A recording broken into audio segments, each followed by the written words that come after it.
Mixed reaksyon ng palasyo sa Duterte Act ni Senator Amy Marcos.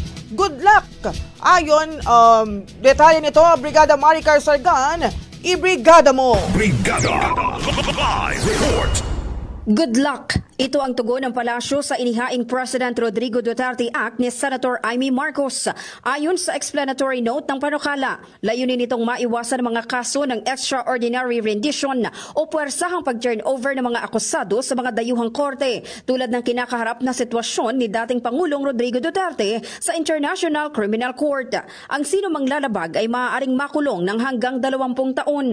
Sa press briefing sa Malacanang, sinabi ni Palace Press Officer Claire Castro na bahagi ng trabaho ng mga senador ang gumawa ng makabuluhang batas para sa taong bayan at ikauunlad ng bansa at hindi lang daw para sa pansariling kapakanan. Nabatid na bago ang paghahain ng panukala, una nang nagsagawa ng Senate inquiry ang senadora sa ginawang pag-aresto at pag-turnover kay Duterte sa ICC.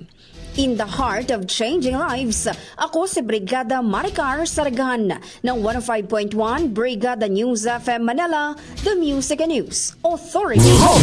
Ang bahaging ito ay hatid sa atin ng PowerCell Salabat, ginhawa ng bawat nangangarap.